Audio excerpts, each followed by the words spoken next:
కష్టాన్ని నమ్ముకుని పనిచేసే టూ వీలర్ మెకానిక్లు ఎదుర్కొంటున్న సమస్యలను ముఖ్యమంత్రి చంద్రబాబు నాయుడు దృష్టికి తీసుకువెళ్లి వాటి పరిష్కారానికి కృషి చేస్తామని ఒంగోలు పార్లమెంటు సభ్యులు మాగుంట శ్రీనివాసులరెడ్డి, ఒంగోలు శాసనసభ్యులు దామచర్ల జనార్దన్ రావు హామీ ఇచ్చారు. ఒంగోలులోని షాదీఖానాలో Andhra Pradesh two wheeler mechanic workers welfare association రాష్ట్ర కమిటీ సమావేశంలో వారు ముఖ్య వక్తలుగా పాల్గొని ప్రసంగించారు.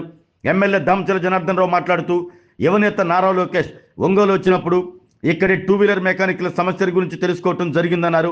అలాగే అసెంబ్లీ సమావేశాల్లో మెకానిక్ సమస్యలను ప్రస్తావించిన విషయాన్ని ఎమ్మెల్యే దామచర్ల గుర్తు చేశారు. ఎంపీ మాగుంట శ్రీనివాసులరెడ్డి మాట్లాడుతూ ముఖ్యమంత్రి చంద్రబాబు నాయుడు రాష్ట్రంలోని ఆటో డ్రైవర్లకు దసరా కానుకగా 15,000 రూపాయలు ప్రకటించారన్నారు. టూ వీలర్ మెకానిక్ల సమస్యలను ఒంగోలు శాసనసభ్యులు దామచర్ల జనార్దన్తో కలిసి సీఎంకు వివరిస్తానంటూ హామీ ఇచ్చారు. ఈ కార్యక్రమంలో PDCC bank chairman doctor Kamepalli Seetharamaiah, Janasena జిల్లా నాయకులు కంది రవిశంకర్, ఒంగోలు వ్యవసాయ market committee chairman Super Venkatrao, మాజీ చైర్మన్ కామేపల్లి శ్రీనివాసరావు, టీడీపీ నగరాధ్యక్షులు బండారు మదన్, టీడీపీ నాయకులు Mandava Muralikrishna, Kotari Nageswararao, Andhra Pradesh two wheeler mechanic workers welfare association రాష్ట్ర అధ్యక్షులు దాయినేని ధర్మ, రాష్ట్ర నాయకులు, 26 జిల్లాల అధ్యక్ష ప్రధాన కార్యదర్శులు పాల్గొన్నారు.